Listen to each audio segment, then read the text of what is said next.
When was the last time you enjoyed playing a game? Such a pleasure that cannot be faked or fueled with artificial stimuli. Similar to childhood memories, which are always bright and rich, real. Perhaps you, like me, feel that the gaming industry has taken a wrong turn. Is your account full of games that you don't play because you no longer feel happy playing? I hasten to reassure you, the industry turns where it is led by the buyers themselves. Therefore, only we are to blame for what we get now. Endless remakes and crooked remasters flirting with the audience through past successes. Big hello to the new Call of Duty Modern Warfare 2. All these teases to have at least some value, although the price tag for the games themselves is constantly growing. I have always loved single-player games, and only went into multiplayer to make sure there was nothing for me to do there. Getting online, I found myself in a destructive and toxic environment, which immediately began to put pressure, indicating that I couldn't play, that I interfered with everyone on the team, and in general, it would be better if I didn't go to the server. Someone overcomes this and continues to wind up hours in PvP battles, earning conditional units of some kind of experience, loot boxes, seasonal gifts, and other tinsel that all games are hung with to keep and please players. I chose a different path, and these are single-player games. Coming home after school, university or work, when I want to get into some interactive world, for an hour or two, I chose an interesting, exciting, intriguing, dramatic story that will be filled with unexpected plot twists, unforgettable characters, and many stories told by the developers through the environment. Instead of thousands of monotonous games on the same maps, I wandered through medieval cities, descended into secret laboratories, solved riddles, and made difficult decisions.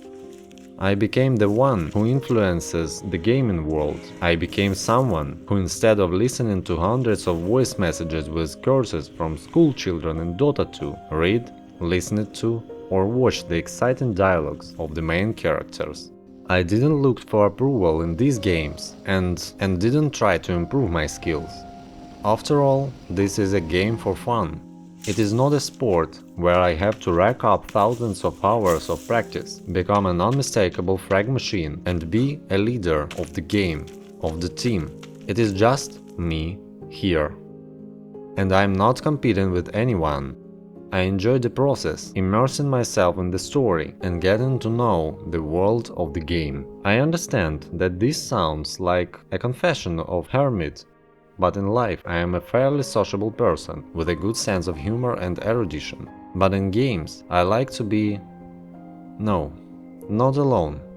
I love to have a time with myself, with my thoughts and feelings, to be the hero of this or that story, through the prism of which you can often see important things that you don't have time to notice in your daily routine. There is a certain challenge in the single player. But I am not a fan of passing games at high difficulty levels. Firstly, it makes a passage many times longer, but doesn't add many essence. In addition, many games are so unbalanced that even at an average difficulty level, it is not always possible to pass without flashing negative emotions. You may ask, what's the point of passing if you don't make any effort? And I will answer, for the sake of being in this story. Challenges and tests I have in real life, and they are really important and significant. There I go through them both alone and in cooperation. And they require my maximum concentration and mental resource, and wasting this resource on a computer game is already a matter of priority. You have to decide for yourself, is it worth it? I can complete the game both at the beginner and medium levels. The main condition is that I don't have to replay each mission several times. Comfortable. But I don't really play hard levels. I don't see any need for this.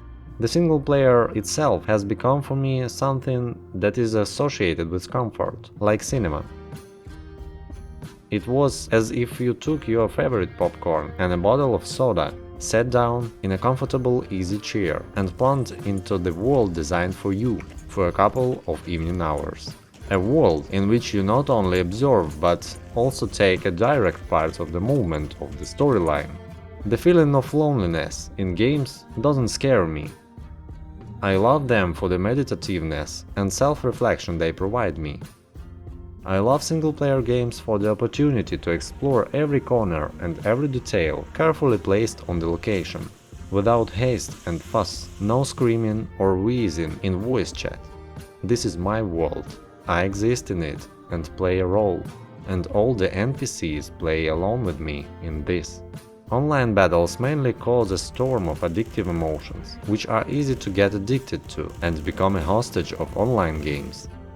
I often see this with friends and acquaintances who spend their evenings in PvP battles and burn out their nervous systems. This is a very cunning trap that works because of the contrast of the emotions received. Victory, and we get euphoria, and a powerful hormonal surge of pleasure. The next game is lose, and we slide into the abyss of despondency and anger. We are in a hurry to start a new game, to recap and return your ego to its usual course, and so on in a circle. Such a roller coaster loosens the nervous system and leads to a strong attachment. The players become addicted, nervousness and irritability increase, and the only cure for the poor self-perception is a one game and new portion of hormones of happiness.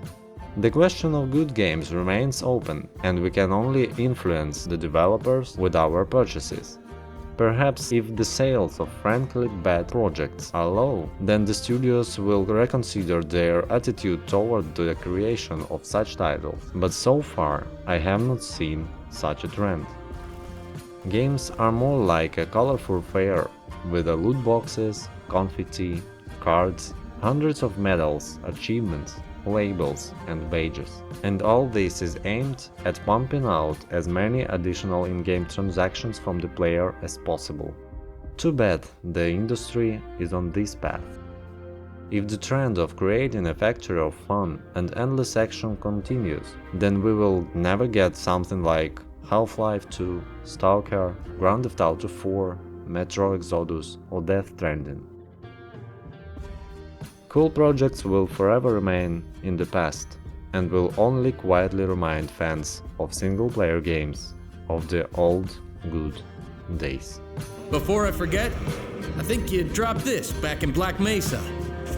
Good luck out there, buddy. You're gonna need it.